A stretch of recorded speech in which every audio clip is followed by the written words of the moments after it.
Hey there, Blue Rockers. Welcome to Blue Rock Talk with Connie Willis. It is Crypto Connie Tuesday, so you know what we do. Well, you know, I become Crypto Connie, and we talk about something like the BitShares Dynasty and all the little family and all the little friends that are a part of that. And that's what we're going to do right now because we have some breaking news for you. This is exciting. We got some good stuff coming up. Not the launch of BEOS yet. Not yet. As soon as that happens, you will hear it right here on Crypto Connie. We've got some other really cool things going on. Before that, though, the website is turning into a member subscription website here at Blue Rock Talk. So any day now, still working on it, but I just want you to know that that's what's going to happen here. It's going to be subscription, so I hope that you will stay with me, and I think you'll enjoy it. I'm going to have a lot of classes and a lot of different things, too, that will be a part of that. So I think you're going to enjoy it. At least I hope so. I'll be on Crypto. I'll be on Coast to Coast this Saturday night. But let's get back to Crypto Connie right now. You guys know what to do. You know how to hit the like button. You know how to subscribe. So let's move on from that, and let's bring in our Stan the man, the guy, and we're going to talk a little bit about what is to come here, because I think it's kind of cool. In fact, I think, Stan, out of all the things that you and I at least have fun with is what we're about to talk about today. I mean, it's just fun all the way around. Oh, yeah, and this is really big and exciting news. I'm happy to introduce my friend and partner, Angus McGlynn, who will be telling us about telescopes in space. Telescopes in space. I couldn't get that picture in. Stan and I got to do our little thing. That's where we have so much fun from the old Muppets. But so Stan is back here. Stan is feeling better every day, looking better every day. The other day, it sounded like he said he was playing volleyball, but that was just, we all heard it wrong, everybody. So I'm wishing I was playing volleyball. I know, he dreams about it. He's dreaming he's playing volleyball. That's funny. And normally a guy would dream about playing with women and volleyball because, like, you all even play in the sand at times, right? Yes, and we do have a lot of young ladies, volley babes, I call them, that are on my team, and I miss them very much. But you're not yet. But you're not really dreaming about them. You're dreaming about just playing. Well, maybe a little of the other. I don't know. I just want to get out and hit that ball. Let me ask you before we bring in our great guest here. Do you hit it like this? How do you hit the ball? Oh, I hit the ball. How do you serve? That way? Yeah, like this, and I serve with a vicious underhanded backhand. You Boom. do? Yep. You never broke your wrist or anything doing that, huh? No, I can make it go zipping over the net pretty dang fast with a backhanded serve underhand. Well, you're going to be doing that again, right? Yeah, I hope so. Okay. I can make it drop from 10,000 feet onto the other side of the net, or I can make it just skim over the net, or I can make it smack a young lady in the butt who's standing in the front row, which I have done at one time or another. Well, Naturally, I took credit for it, doing it on purpose, even though it was an accident. The Harlem Globetrotters of volleyball is Stan the Man there. There So you you go. guys know Stan the Man, Stan Larimer, the godfather of BitShares, the bad daddy of BEOS. And one of the things that we talked about a whole lot, that of course Stan has been a part of the Mars rover, and he also was an instructor at the Air Force Academy, and he loves space, just like I love space, just like a lot of you blue rockers love space, right? But, you know, Stan got to be a part of some big deal. By the way, Stan, one of the rovers died on Mars, right? Just recently. Yeah, it got caught in a dust storm and lost solar panel conductivity and ability to absorb power. And so it browned out and they couldn't get it back.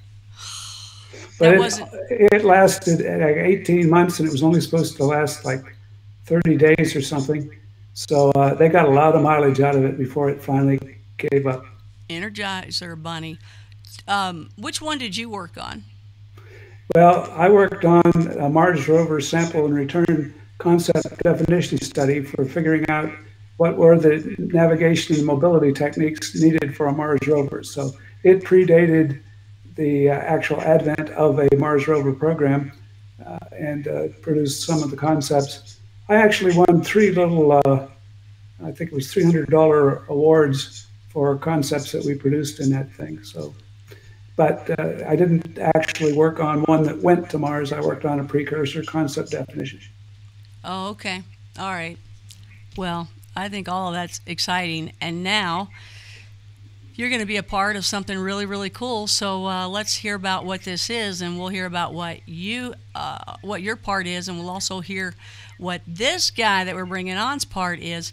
And I think I'm hearing the echoes. What I'm hearing, that's what I'm hearing over there. I was like, what is that noise? But it's me talking from where Angus McGlynn is, from Ireland, right? You're in Ireland right now. Yes, indeed. Oh. Yeah, on the other side of the pond, as we say, the other side of the Atlantic Ocean. Say that again. You're gonna have to get just a little closer. I'm sorry to do that. Okay. No, I said we're on the other side of the pond. That's what we say here. On the other side of the... Well, I have never been over there, and I'm looking forward to going there one day. I don't know how much you know about Blue Rock Talk, but we have a lot of esoteric type things. It goes to you.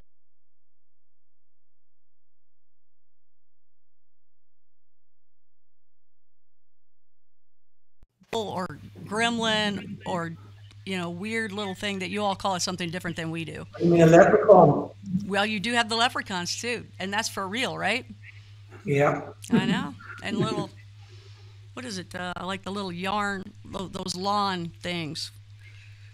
Oh, you mean like they're Gnomes. Gnomes, yeah. No, we've no gnomes in Ireland, don't we? You're going to have to get closer to that mic when you talk. How about that? Do you hear it? It's kind of staticky. It's a little staticky. Yeah, I can follow. Press ahead. Okay, press ahead. All right. Yeah, just stay up close. Press to Miko. And yeah, turn it down as low as you can. Angus is a terrific guy. I just met him. I've heard about him forever. So the little bit I've met him, he's already set the scene behind him with this great picture of space that you'll see when we just put him by himself, and a neat little telescope. But he's been very kind already. Everybody said great things. And of course, the man's into telescopes in space. So please, Angus, tell us a little bit about yourself. For starters, I'm Irish, 100% Irish. I'm proud to be Irish. I'm living in one of the most beautiful countries in the world.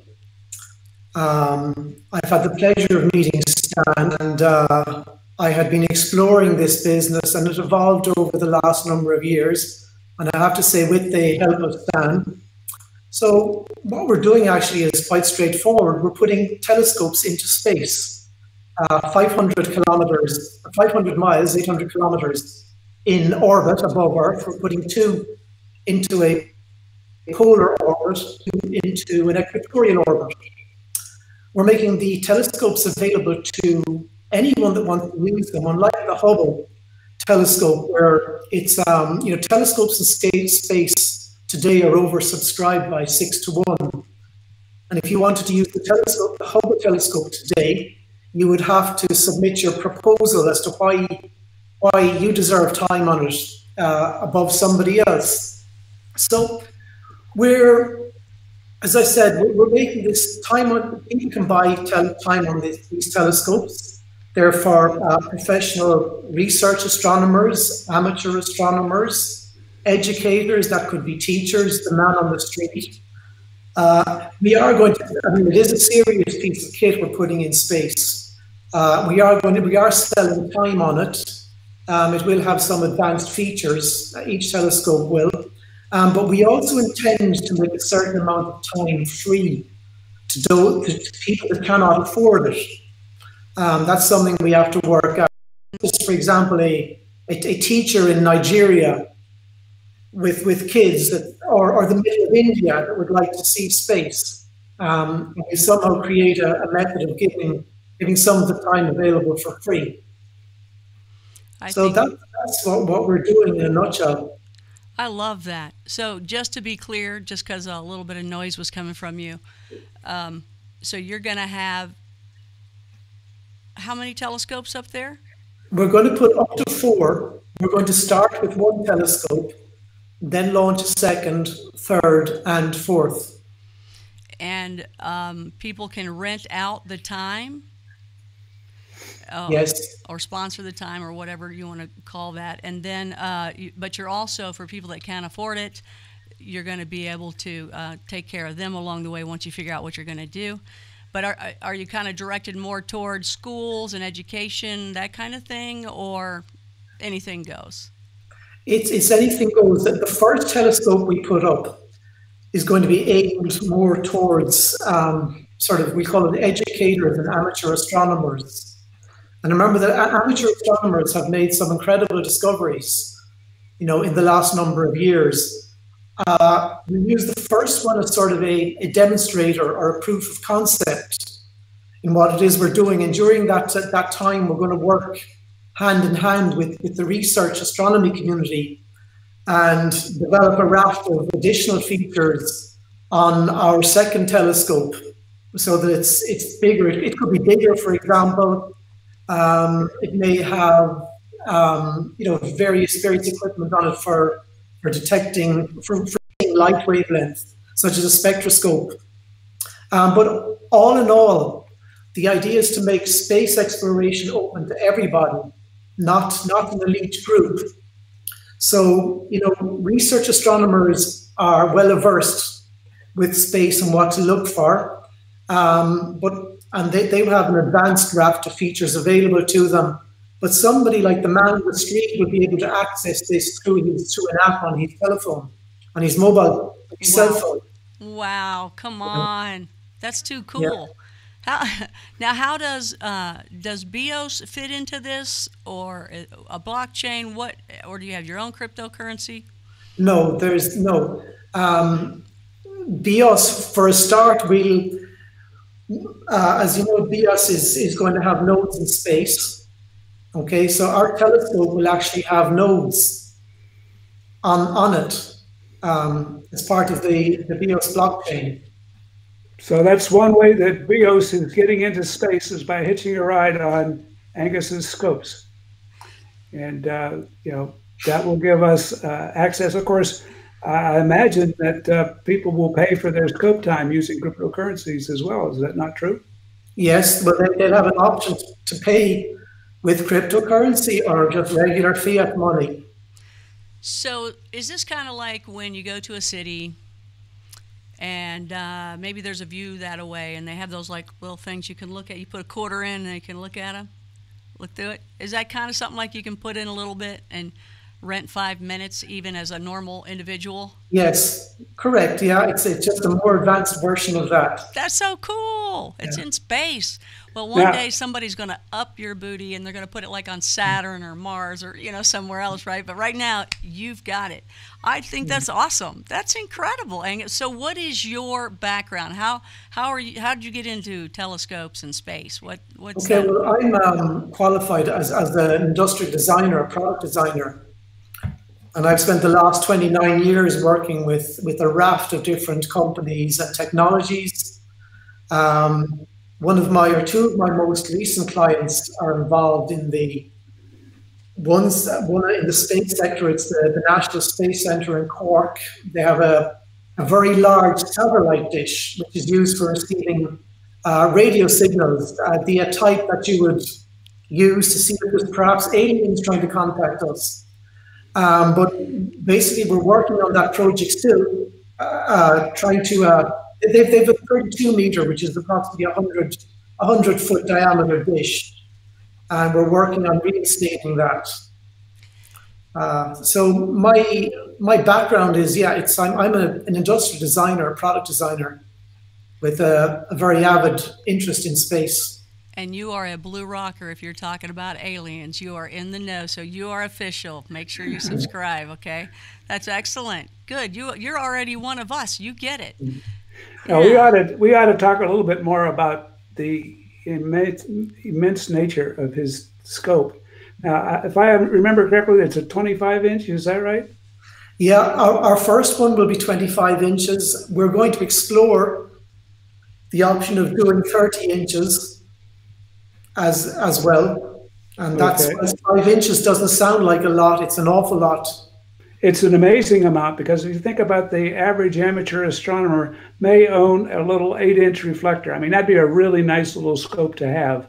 And we're talking about something that's more than 3 times as big in diameter, which means its light gathering power is about a factor of 10 greater than what a normal amateur astronomer would have. And it's in space, which gives it no atmosphere, so it's got another factor of 10 in visual acuity from that. So we're talking about 100 times better than what the average astronomer might get, 2 orders of magnitude in performance, and that is night and day difference in terms of what an amateur astronomer could ever hope to see through.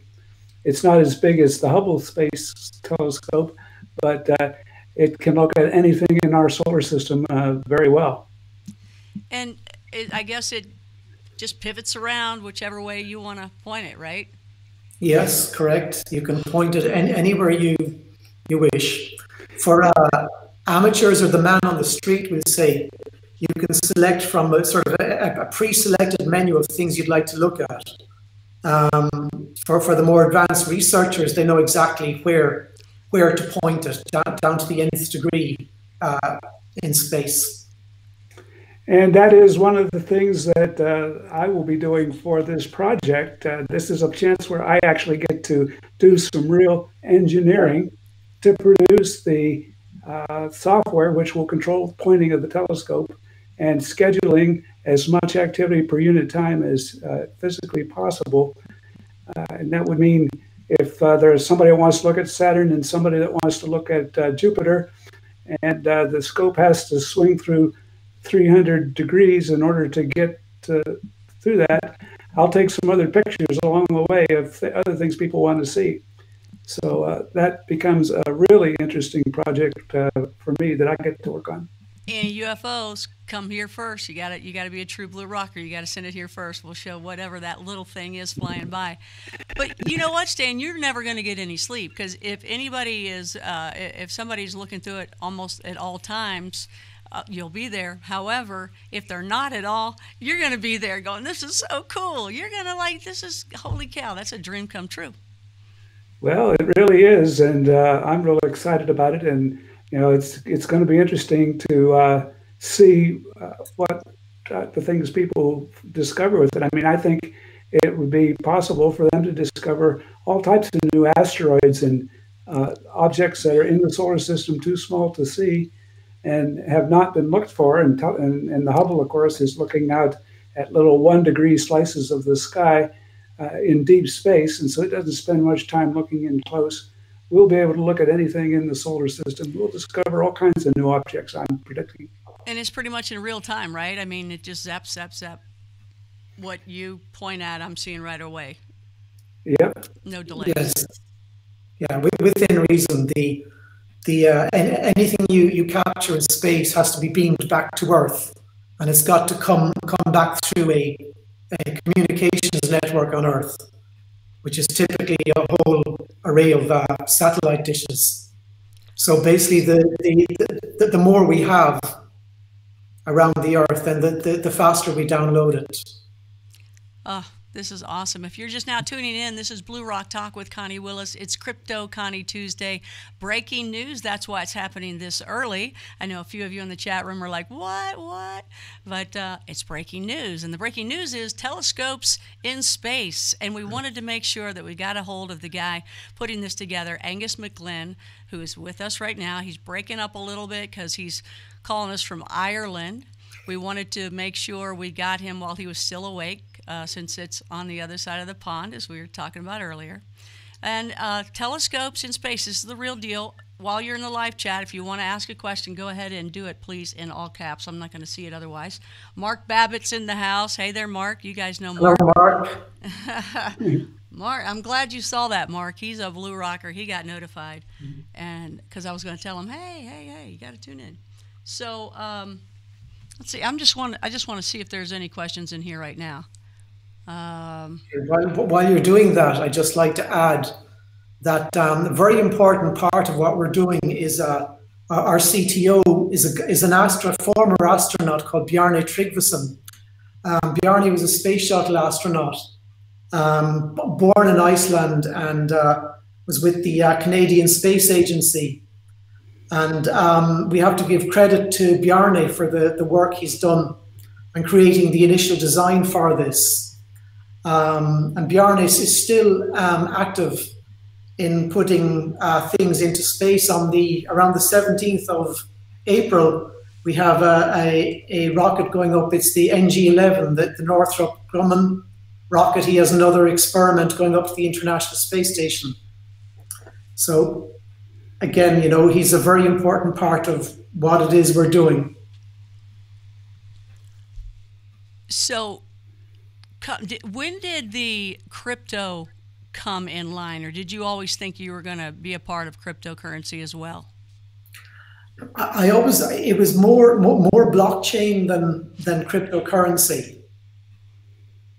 And I suppose I would say, if, quite a number of you here are very aware of Stan's sort of ethos and life and sharing and so on. And I think, having met Stan a number of times, and we had a fantastic time the last time he was here in Ireland, that we definitely think along the same lines.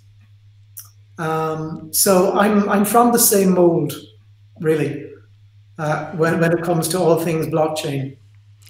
That's the way. You always talk about, Stan, it's not the coin, it's the blockchain, and you're always talking about putting businesses on the blockchain, so here you go.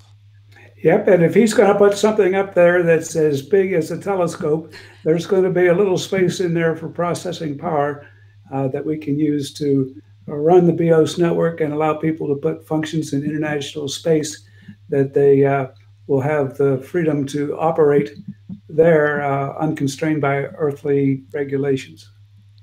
And so that will be another benefit of being on board. And then, of course, I just wanted to work on the control of the telescope. That's right. Yeah. So, that's actually going to be a distraction for me. The next thing I do after BEOS is launched is turn my attention to this project. I think that's awesome. He's going to move over by you, maybe even just to do it all the time. I think that's going to be fun. Now, is it going to be to where, I guess, whoever rents it out, they get to see what they're seeing, or do all of us get to see whatever happens? Okay, that's a very good question, Connie. Thank you. The shorter answer is both. So anybody goes on time on the telescopes, and they rent time. You can choose to keep that for yourself, or you can choose to open it up to the entire world if you wish, or you can choose to open it up to a select group. And we have Mark Babbitt, as you said, who's listening in. It's something we've also explored with Mark, the whole channel side of things, and making the telescope available to a group of users at one time, not just one user. For example, a group could pool together to pay for time and could decide, well, today we're going to look at, this, and tomorrow we're going to look at that. So what are you looking at price-wise? Okay, at the moment, I'll keep it sort of a little bit nondescript. As I said, we're going to go from free to genuine cases, okay? This is really people that don't have resources, probably anywhere up to sort of $40 or $50 per minute for a sort of a high-end use, where you're using a raft of features on the telescope and the software system backing it up. So do you think maybe you might have, well, I guess it's going to be free to everybody except in some circumstances. Sorry? It's going to be free for everybody to see, like if I pay for it for an hour, nobody sees what I'm seeing, or does everybody see what I'm seeing? No, if you choose, when you log on, we'll say, and you access the telescope, it's exclusive to you, but you'll have a feature to open it up. You say, let's open it up to the world, or open it up to this channel I created. You can also buy time on the telescope and donate it to your old alma mater, to your old school or your old college. Like I said, it's space exploration for everybody. And then one of the other things that I would expect to be doing is, in the time we spend slewing from one assignment to the next, we go through looking at the rest of the universe and accumulating it into a massive database of images that are taken as opportunity permits and are there for anybody to examine or to buy a slice of space that we've collected when we don't have other tasking. You can probably look out into space and find that star that someone bought you years ago for Christmas as a certificate. Remember when they were selling stars? You know what I'm talking about? And they named it and stuff. You certainly could. You could get a picture of it. Yep. Yeah. So I guess is it limited to where you can point it? Or can you just point it anywhere you want? You can go back down to Earth, you can go to the moon, you can go way out? You can, it is for space, for pointing out into space. There is limitations to pointing satellites back to Earth and spying, You can't do that within reason. What good is it? Hey, what's going on? But actually, one of the features we have on the telescope is, sitting on the outside of the telescope is two cameras, on the telescope. So if you imagine you're looking through the telescope, at the same time, you can look at a camera and see the telescope that you're looking through. And you can also point a camera back to Earth and see what should be a beautiful blue Earth, but an Earth that we're quickly destroying as well, and that we need to do something about very, very soon. So what are you talking about? Is some of this money that you get from this, do you think the profits are they going to go back to helping what you just mentioned? Well, I mean, I mentioned earlier how we, a certain amount of the time we're going to give away at no cost. But I suppose that the bigger picture on what we're doing is, a lot of the space, we call it the current space race, and Elon Musk, can be attributed to democratizing space. There are people out there that are doing this for a good cause. The Earth, the human race is destroying the planet. Not all of them, but quite a lot of them. Bjarne Tryggvason, when he went up in the space shuttle, was a little bit disappointed the first time he looked back towards Earth and saw, vast areas covered in smog.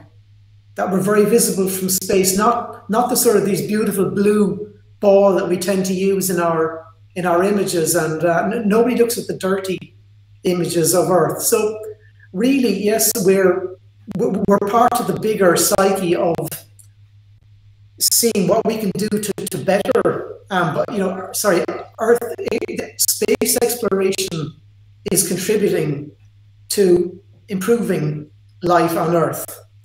We're understanding better where we came from. We're all made up of molecules and elements that came from far out in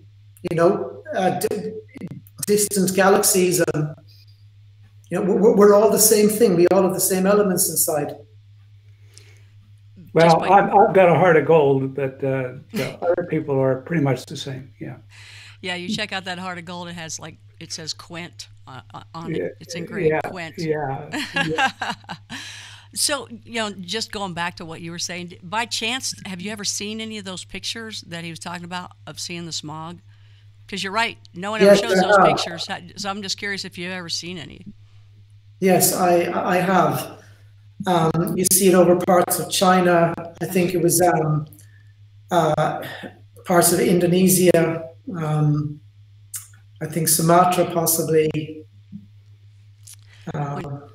It's kind of like when you're living in a country and you have to wear one of those masks as an everyday thing. You might want to stop and think. That's for sure. I mean, I've not been over there, but I've seen the pictures, and it doesn't look like where I want to go, for sure. But I think this is fantastic that you're getting this up there. I know all of us right here that are together, we all love space, and to be able to look at it even closer and see what's in it and to explore it. I mean, heck, my YouTube channel is Blue Rock Talk, the Earth, and everything that's on it and around it. And now, can you point it to the moon? Yes. Oh, can you swing that satellite around to the other side so we can see what's on the other side? No, we'll answer that long question. Well, actually, do you know that today the moon is closest to the Earth? Yeah. Today, as soon as it gets dark where you are, if you happen to have a clear night, you should be able to see quite a large moon. It's the snow moon, right? Super snow moon, right? Yeah, the closest. It's affecting we get lower tides in the ocean and higher tides. So I'm guessing, those of you just tuning in, it's Crypto Connie Breaking News. We've got Angus McGlynn here with us talking about telescopes in space, along with Stan Larimer and myself, the godfather of BitShares, the bad daddy of BEOS. And I guess one of the things I can say too here on Crypto Connie, on Blue Rock Talk, I think officially I'm going to ask him something. And we know what Stan has said, but let's go ahead and ask Angus. He doesn't know this question's coming, so everybody just calm down, take a listen, sit down. So Angus, is the world round or flat? It's absolutely round. With a little smog every now and then, a little dirt spots. It's not flat. Yeah.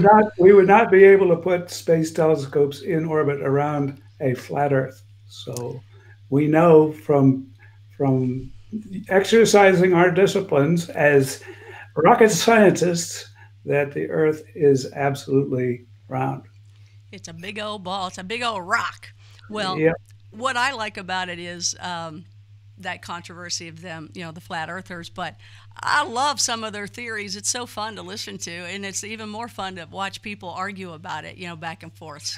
So Stan and I, Angus set that up one night with a flat earther, and he didn't show up.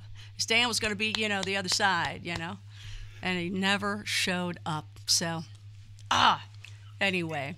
But I did a full-scale Bible-type lesson on every reason to believe the world is round, from ICBM targeting to putting satellites in space that hang over Japan for 9/10 of their orbit, and everything in between. And the only way you can do that is if you've got a round Earth to orbit. There you go. So Angus, again, I'm guessing for you to be a part of this, you must have a passion yourself of space. Is it of space? Is it exploration? What is the turn on? It's exploration, you know, and space is such a massive frontier. It is. It's endless. It just goes on and on. And it is. You know, it is only a matter of time before we do have humans colonizing other planets. I have no doubt that there has to be, that the chances of there being life out there in other planets is very, very real. You know, I mean, so many planets have been discovered in the last 10 years with the onset of new equipment. You know, they're discovering, astronomers are discovering planets in what's called the Goldilocks zone. If you have a planet a certain distance from a star, like we are, a certain distance from the sun, there's the possibility that there could be life on one of these planets. Where you have liquid water, for example, at a certain temperature range. Yeah. What about that? Because I know at one point they said some areas were way too cold or way too hot for life, but then when they put cameras down there it was.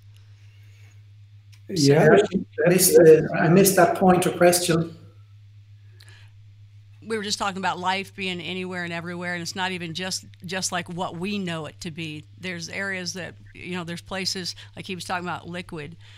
There's, I can't remember where it was in the ocean, but they said, I remember seeing something that it was way, way too cold for anything to be there alive, and then another thing that was way, way, way too hot for any life to be there, and yet they found it there. So, that's you right. know, we don't know anywhere. We know nothing. We know this much of this much, and then a much amount that we don't even know what that amount is. So it's fun to explore, and we don't even know what all's on our planet. Yep, that's true. But we're going to find out what's in our solar system with this system, because it's got the right size eyeballs to tell us about all sorts of things that have not been discovered yet in our own solar system. That's what I'm excited about. That really, to me, is exciting. The Hubble has too small a field of view to look at everything in our solar system. It can look at little chunks of the sky, tiny little 1 degree chunks or smaller. But we're going to be able to look at a bigger size swath, up close and personal, with this new set of telescopes. So I'm really excited about it. So Angus, when we go to your site, and by the way, the link is down below, everybody. You can find the link. Is that, first of all, is that where we will see video from that site? When you say video, do you mean the picture that you would see through the telescope? Yeah, yeah. No, I mean, we will have a purpose-built app that you can download. Of course, it'll be accessible through the website, access to the application, but I mean, it's a serious piece of kit that we're building. You think? That's so awesome. You know what's cool? Go to missionspace.one, ONE, if you want to see a gorgeous website full of this stuff. It is, it is. So what's cool is, all right, we'll see excerpts of video along the way. We'll see nice still shots along the way. And you're going to have little stories, or other people are going to have little stories about these things. And I think that's so cool. You know, I've always wanted to set up a webcam here on Blue Rock Talk. And man, I guess one day, hopefully, I'll just buy one of those and stick it up there on Blue Rock Talk from you. Or I'll just rent it out where no one else can get it, and we'll just float that around for all Blue Rockers. I love it. I think it's wonderful. So let me go over here to the live chat. What I would suggest, Connie, is that you be prepared to tell us when someone has a UFO sighting, and we'll slew the telescope down and see if we can get a picture of the UFO from space. Man, those things flying by so fast, there's no way. But you never know. You might get one of those ones that hang over like Phoenix. Oh yeah, the video is frozen on there. It's buffering right now, but it'll most likely pick back up. So we're gonna just keep going here. Maybe we can tokenize Mars on BitShares. The Vatican has the most powerful telescope in the world. The name is Lucifer. Yeah, I can't understand why the Vatican would have a telescope called Lucifer. It just doesn't seem right to me. Is that true? It is named Lucifer? Yes. No. I what? Really? Yep. I don't know if it's the biggest telescope in the world. That doesn't seem right to me, but they do have a project named after Lucifer. I don't understand why. Wow. Well, right now I just see it buffering, so I don't know if everybody's got it or not. It's just buffering right now, so. I can still see my face moving and talking. Me too. Me too.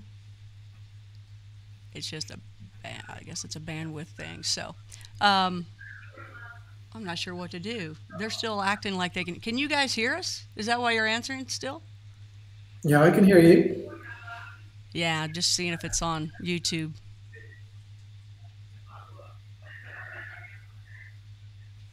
Angus, you're cool, man. You got a heart like mine.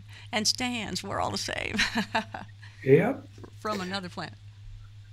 Yeah, so anyhow, okay. So I they guess can that, hear us. They can hear us. They can hear us. So, okay. So again, yes. Okay, I'm the only one frozen. Good. You guys are going good. So, all right. Will there be any ability to observe sunspots? Interesting. No, is the short answer. That is pretty short. Yeah. Well, how will you keep somebody from doing that? So I wouldn't be actually moving it myself. Somebody else would, to make sure I don't look back at Earth or don't look at directly into the sun. Yeah, I'll answer that. We have to build in limits to what the telescope can look at. The sun would damage the telescope. There were looking at the sun specifically farther. So again, the answer is no. we would melt down the optics if we. Say that again, Stan. We'd melt down the optics if we looked at the sun, so we're not going to do that. Yeah, and I get that. I just, thank goodness there's other control going on, because, that's what somebody would do for sure. So. Yeah, people will not be yanking and banking on the telescope. They will be requesting the scope to collect certain data, and that'll get scheduled, and then it'll happen on schedule as we try to optimize the looks thing. I don't want to swing from looking in one direction to looking in the opposite direction and then back, when I can do it more efficiently by looking incrementally, stepwise, away from one object to the next. So that'll be part of the optimization of the software, is to schedule looks to get the most stuff done per unit time. So do you also look forward to, I guess you're going to see the success of it, but then are you going to look forward to adding more and more along the way with other satellites, or you think? Yes, we want to, just like anybody's doing in any sort of serious players in the space industry today, they're going bigger and further into space. You've got the James Webb Telescope, which is still on planet Earth, but they're planning to get it into space very soon. That's an enormous telescope with an 8 meter, with an array of sort of an array of smaller mirrors to make up an 8 meter. So we're going to go, bigger and better and more features. And we'll have, I think I mentioned earlier, our telescope will have a spectroscope on board that measures the wavelength of light. We're not just limiting what we're doing to telescopes. Our goal is space exploration at the fingertips of everyone. Bjarne Tryggvason, our CTO, who I mentioned earlier, already has the design complete for a moon vehicle. So when we start rolling out the telescope project very shortly, we will be developing our lunar vehicle, which is something we plan to do soon after we get our telescopes in space. Dude, that's cool, and you know it. You are loving life right now, aren't you? Look, I got to zoom over to Ireland. That has got to be awesome. Do you think that you might be on the moon yourself one day with all this that you're working toward? You know, of course, I would like to. If I do end up going to the moon, or any of you, space, yeah, for that matter, we all have an equal opportunity. We're dependent on the likes of the Elon Musks of this world to get us there, but it's getting more and more likely for people to be able to get there relatively soon. It's still going to be very, very expensive. Sure, sure. Well, what about Bigelow, Robert Bigelow? Are you a fan of his work in space? Sorry? Robert Bigelow, are you familiar with Robert Bigelow and his space projects? No.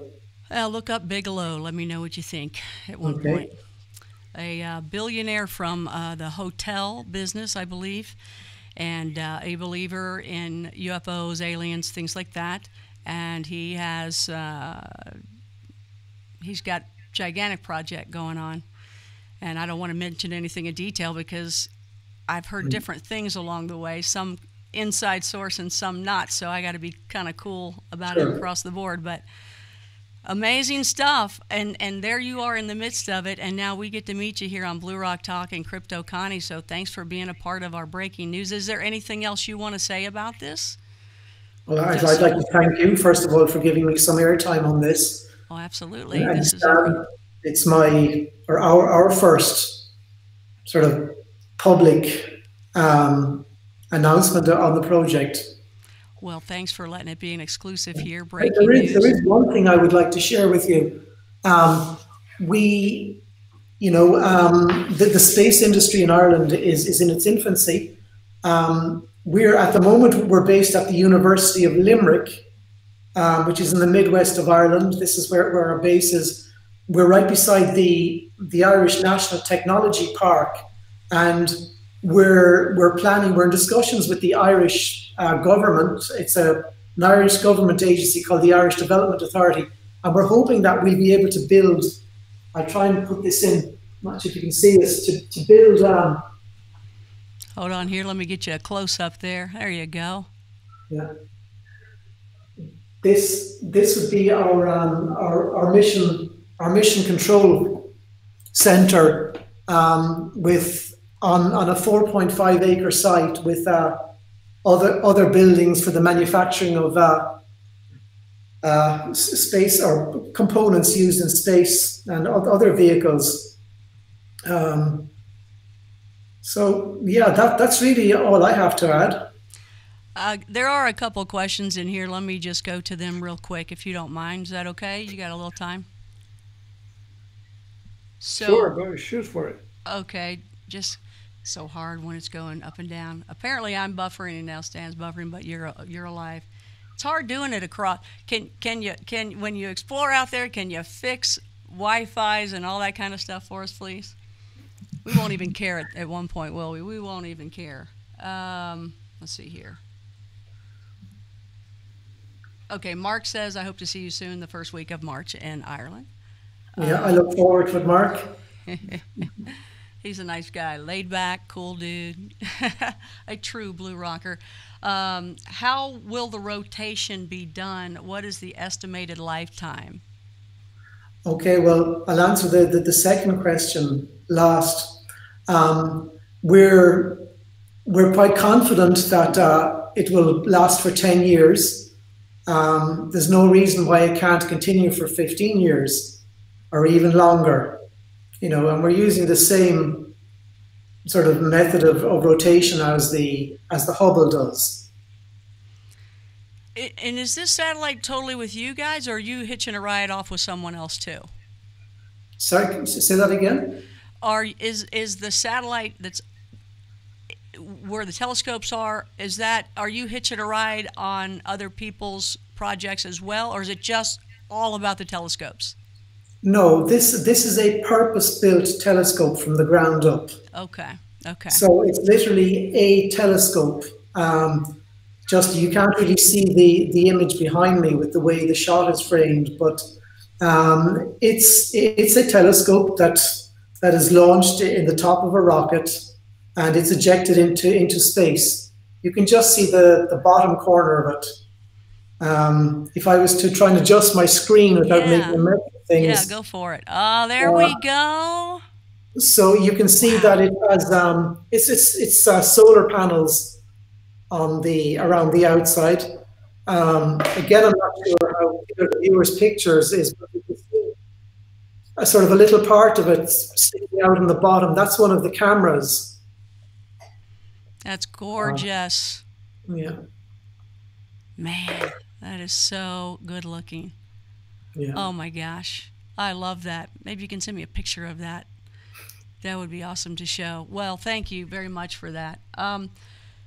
Somebody had said that they feel that there's going to be a heap of red tape in the way. You don't feel like there's any problems? You've already worked out that kind of stuff, or? No, I mean, of course there's red tape. You can't just shoot things into space willy-nilly. But as I said, we have Bjarne Tryggvason on board, who's very au fait with getting things onto space regularly. So it's procedures we've got to follow. You've got to get your allotted space in space, where you put your satellites. You've got to decide on. You've got to get an allotted communication frequency. So things like that. And the U.S. government and the U.S. Army keep very good track of everything that's in space and make sure things aren't bumping into each other. They're, quite concerned that there's nothing up there that would bump into one of their satellites or devices in space. But to answer that viewer's question, there is red tape, but it's pretty, you see the amount of things going up into space now today, and the amount of satellites being launched, and the amount of satellites that are planned to be launched. So we'll get our slot. Oh, hold on there. I just cut you off. Sorry. There we go. Go ahead, Stan. I'm sorry.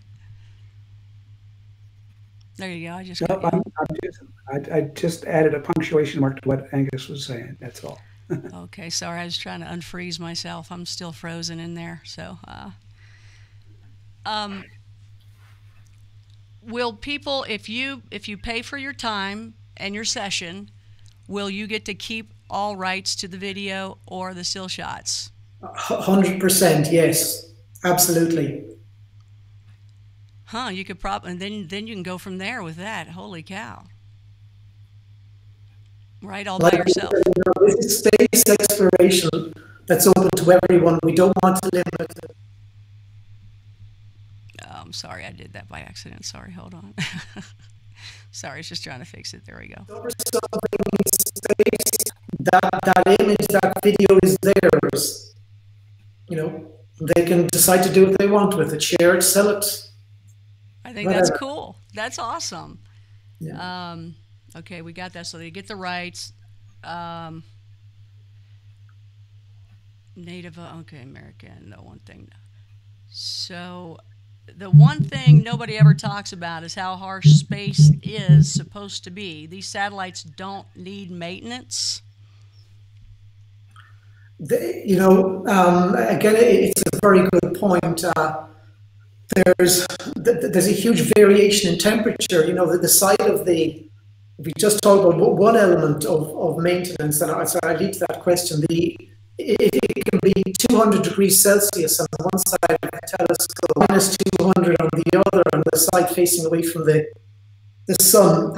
It's really down to how we build the telescopes, testing the components we use, how the electronics inside are maintained at a sort of cool working temperature, not overheating. So again, that's why we say, we can comfortably say 10 years. We know it's going to work for 10 years. maybe 15. So anything above 10 years is a bonus. So hopefully that answers your question. But it's down to the quality of what we put in it, the quality of the design, and how we test it, and the robustness of the components and the materials that we use within each telescope. Well, look at all these other, Hubble that went up there. They never thought it was going to go that long and that far, right? And the rovers and things like that. So we'll take one more question in here. It says, some people saw your site and liked it. Does Angus believe in extraterrestrials and their involvement with us humans throughout the ages? Honestly, right, I keep an open mind on everything. I suppose I would have said in the past that I've said no way. Now I've an open mind to it, because if we think about the vastness of space, it's just enormous. It takes 100,000 years from light to pass from one side of the galaxy that we're in just to the other side of it. 100,000 years for light, that's just, so that's our galaxy, one of billions within this massive world that we're living in. So for sure, there has to be life out there. If you think there was a time when the Vikings thought that if they sailed their ships far enough across the ocean, that it would fall off the edge of the world. And I can understand why they felt that way at that time. And we could say we're a little bit like Vikings, at the stage that we are in our lives, that there's so much out there to be explored. I believe there is extraterrestrial life out there. There's no reason why they couldn't have come here. I'm not convinced they have, but it's certainly within the realms of possibility. Stick around to Blue Rock Talk, and you might think differently along the way with that. So that's good. So great. They're happy that you are open-minded, and now they're back to Lucifer there again. So, hey, Angus, thank you. Time for you to go to bed, or at least get home. Thank you for doing this. I know it's great that we got the exclusive, and this was your first time, and now we'll know earbuds and a microphone in the future. We're all set, right? Yes, I'm sorry about that. I will have earbuds the next time. No, it's not your problem. It's not a big deal. We learn how this thing works along the way, but it's amazing. You have this incredible technology going out into space, and then we forget something as simple as earbuds and a microphone. It doesn't matter. We're good. So, hey, very nice to meet you. Looking forward to hearing more, and please, give us a call here at Blue Rock Talk if anything else special happens. We'd love to be a part of that. So thank you. Yeah, thank you, Connie and Stan. Thank you very much. Absolutely. Thank you, Angus. All right. So we'll bring Stan back up here and say, hey, Stan, thank you so much for bringing him on. I think I'm a frozen person here, but because of all that bandwidth, but here I am, and you look good. Can you see me moving around? Nope, you're not moving, Connie. You're in a nice cameo position, but it's a good picture, so we'll keep it. It's good? Okay, good. As long as it's good. Okay, good. I don't want one of those like half-eyed, whatever, looking ones where everybody's going to mess with me. Well, Stan, that's really cool that you're a part of that. That's really, really freaking cool. Yeah, and it's just one of all kinds of different projects that we have going that will be associated with the BEOS blockchain platform, which we will be launching sometime in the near future. And so when that happens, we'll be here to tell you about it. I hope that you guys just discover something really, really outrageous that no one else has. There's a possibility, so why not? And Alan Drake is in there saying, yeah, he did answer that intelligent life. He said he wasn't right. He said he wasn't sure if it has been here. He's not convinced that it's been here yet. That was his answer to that. So, all right, okay. Wow, learned about the Vatican as well with one of these things called Lucifer. Holy cow! You got to do a show on that, Stan. Yeah, well, I've read up on it a little bit, but I don't claim to know everything that they've got going on. But they do have a project out there with that name on it. Conspiracists say they know a whole lot more about what's going on up there than we do. Yeah. So, well, interesting. Well, Stan, thank you very much for being here early on a Crypto Connie Tuesday. So now you have the evening to relax, nap.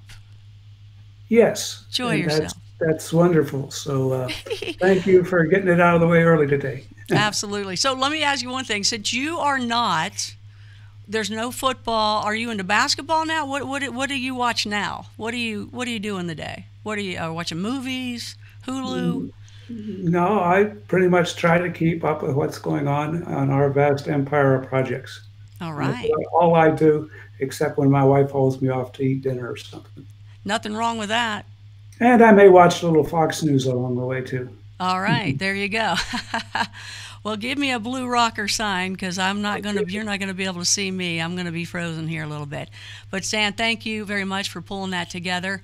And we will see you if, when's the launch? Can you tell us anything about the launch? Because I think that's our next breaking news with you. Yeah, I can't tell you when it's going to be, but it will be soon. Yeah. Arr, arr. Now y'all can all write him dirty letters. His email address is down below. Well, let us know, Stan. And thanks so much. We'll talk to you soon. Okay. Bye-bye, Connie. All right. See you later. That's Stan the Man, the godfather of BitShares, as well as the bad daddy of BEOS. And we got to talk with Angus McGlynn. Very nice guy. I heard about him so many times from people. And so finally got to meet him. And wow, what a mind to be able to put that together with the group that they have. There is a website down below. You can check it out. And that website alone is gorgeous. And you'll get to see what they're up to. So sorry about the buffering. A lot of times that happens when, we go across over to the other side of the pond. I like that. So that was Angus McGlynn from Ireland. And this incredible space exploration that we'll all be a part of, as well as the blockchain too. And that was Stan Larimer, the godfather of BitShares. So Connie Willis here saying, have a safe and happy rest of the day. This is it for Crypto Connie. You guys can relax and do your thing. And a lot of you will see this later tonight and go, what? Is it live? Is it live? I know you will. I know how it works. I hear you all doing it all the time, but that's okay.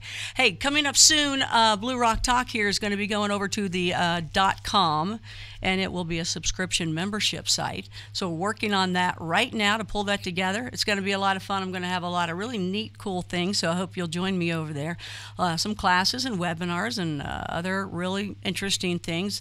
Looking forward to a webcam in the future, at least 2 or 3 or 4 of them maybe along the way, and I'm not going to tell you what they're going to be pointed at yet, but I think it's going to be a good time. I think you're going to enjoy it, and maybe one day we'll pay for an hour or some sort of time with the telescope that Angus is talking about. I think that'd be really awesome. So telescopes for rent in space, absolutely.